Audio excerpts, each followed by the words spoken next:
Good morning, everyone. Thank you so much for joining me. It is 7:30 in the morning here in the northern Nevada desert, and it's actually cloudy. We have clouds today, which sadly is probably not going to lead to any rain. We could really use the rain. We have a lot of fires going on, but oh well, at least the garden will enjoy a break from some of the very intense sun. So, like I said, early morning, I've got my coffee.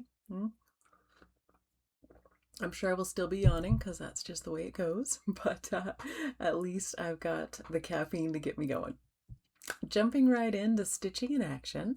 First off, we have Sherry with two great finishes, both from last year's Jingle Ball classes. The first one is the Winter Woods Biscornu, and she did a great job with this. I love the extra ribbon embellishment that she put around that button on the top, and I think it looks great. She also finished the Christmas carousel, and she did tons of extra embellishment on the stand. Now I'm going to read it all to make sure I get it right. Let's see. She did, okay, I got to get this all here. She did a special finish on the stand. She did sparkly snowflake stickers. Then she did some white paint strokes, and I think this makes it look almost like drifted paint here. And on those strokes, she added glitter in clear acrylic paint. On top of that, she put 2 coats of a water-based polyurethane for sealing.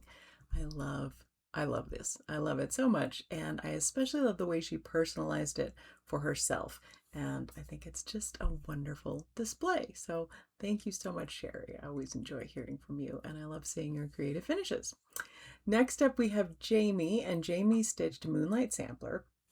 She said she changed the dog to match a black lab that she grew up with, and she changed the hair of the figure to match the way she had hers when they were growing up.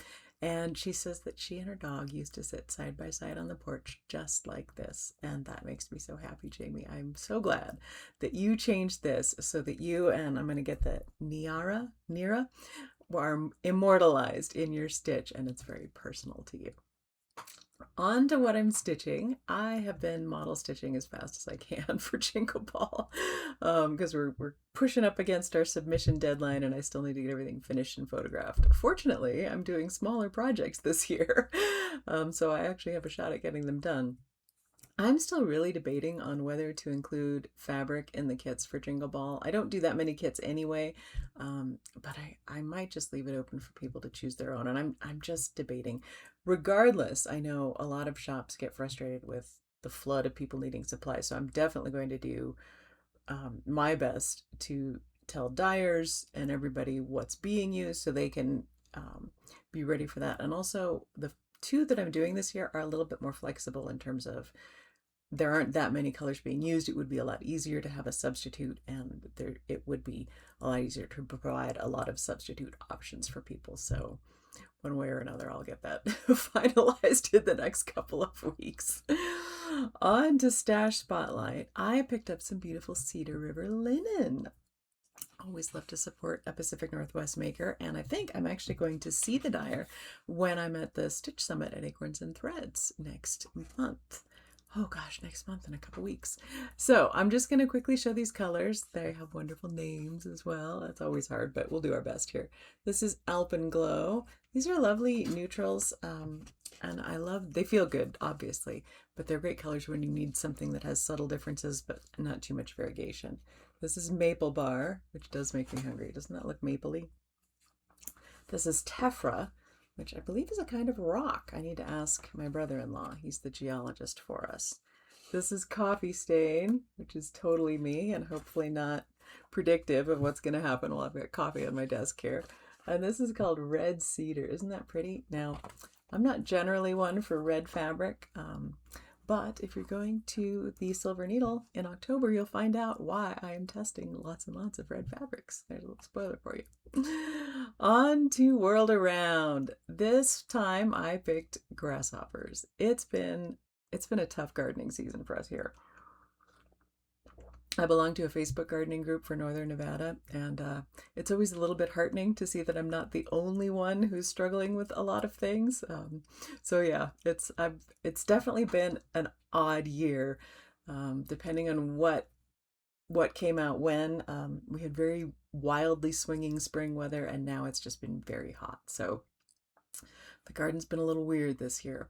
So often when I'm out watering, I find that I've been contributing to the local insect ecosystem a little bit more than I would like to. And they've been getting more of our produce than we have, I think, this year, just because they're a little bit less picky and we don't have a lot that's ready. So that means I get to see a lot of grasshoppers in my garden. Nice big fat ones. I'm feeding them very well. But I thought I should take the opportunity to learn some more about them. There's the yawn. There are about 11,000 species of grasshopper. Most are herbivores, although some do apparently consume like decaying animal material and contribute to the breakdown that way. It does comfort me a little to know that in addition to eating my hard-earned garden produce, they are also an important feed source for birds, frogs, and snakes. Side note, we had a cat growing up who also liked to hunt and eat grasshoppers. That's the only cat I've known who did that, so I don't know why that was. Most come in a range of green and brown colors, although they also have red and yellow markings. But there is a pictured or painted grasshopper native to the Great Plains that is very striking and very wildly colored. This coloring warns any hungry predators that it is likely to taste unpleasant. I have not tried to taste it, and I don't intend to. They are particularly known for their ability to leap, hence the name grasshopper, and they can jump 20 times their own body length. So for a human, this would be the equivalent of a standing jump from one end of a basketball court to the other end. They are seen as good luck in a lot of cultures, and this jumping is a metaphor for creativity and overcoming obstacles, which I think is quite cool. They can change color to camouflage with their background, and they have adapted to some really remarkable habitats. There are South American grasshoppers that live on water plants, and those grasshoppers often swim, they lay eggs underwater, they have a lot of specialized adaptations for that.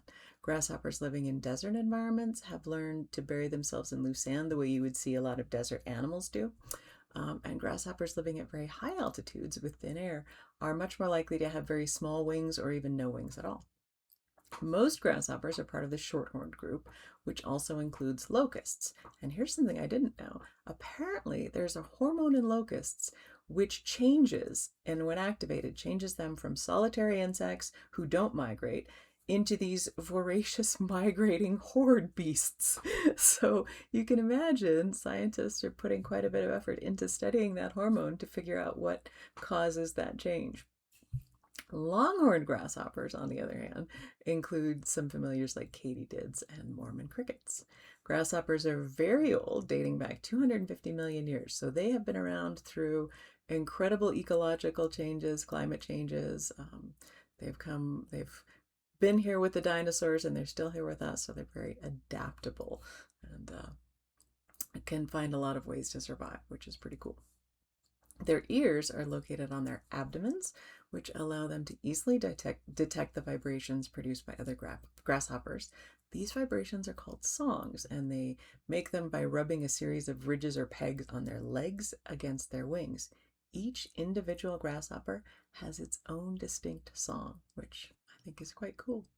They're an indicator species, so they're closely monitored to give information about the health of the underlying ecosystem, by which account my garden is quite healthy. In some places, grasshoppers are eaten, although I've never tried it myself, but I am very fond of grasshopper pie, which is mint and chocolate. So there you go. World around is grasshoppers. Question last video was, what is a scent that you really enjoy? Lots of lovely, lovely scents, so thank you all for sharing on that one. Question this video is a little bit different, but I'm curious whether anyone recognizes this reference, mutual administrative assistance. Not a test, it's just from a book that I really enjoy, and I would love to see if there are any other fans out there. On to best thing. I got a haircut. You can see it's short, and it's a bit extra curly because we've got humidity today. But finally took the plunge. I've been keeping it longer to help anchor my wigs, but I'm taking the chance that I can still keep them on even with the shorter hair. And with the extra heat we've been having, it's been particularly nice to have short hair. All right, last video, the giveaway was this Pollinator's Garden chart, this fun set of flowers in this long format that I love from October House Fiber Arts, quick and easy stitch. The word was garden, and the winner is Doris Sisk. So Doris, drop me an email with your mailing address and I will get this in the mail to you. Giveaway this video. As promised last time, it is new releases. So I have 3 new releases. First one is Bittersweet Bounty, and this one is designed around Native American bittersweet. I carefully tried to get the native bittersweet and not the invasive imported one, and 3 different birds that actually eat the berries from this. And then the next one up is Candy Corn Crew. This you may have seen if you came to Shepherd's Needle. I designed it for them last year, so this is the first general release. And these are all sort of farm animals, but I did learn that candy corn was originally marketed as chicken feed. And so I think that's kind of funny, but there's a chicken in here as well, dressed up for Halloween.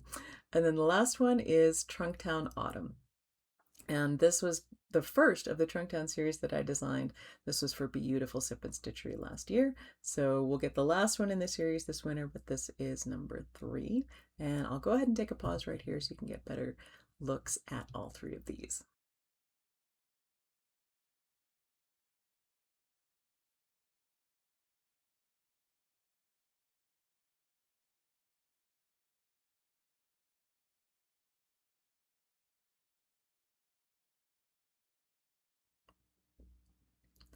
So 3 new releases, that means 3 winners. Use the word candy in your comment, and I will go ahead and pick these 3 winners from the next video. On to announcements. I'm still just pushing hard on finishing Jingle Ball class details in the models. I'm packing up acorns and threads kits. They go to the shop this coming week. I will eventually get the stitching in action section of the website caught up. And I had a bit of extra fun with the music for the puppy video this week as well. So that's it for me today. I hope you have had a lovely 2 weeks since our last chat. It's been great to connect with you, and I look forward to catching up with you again in the next video. Talk to you soon. Bye.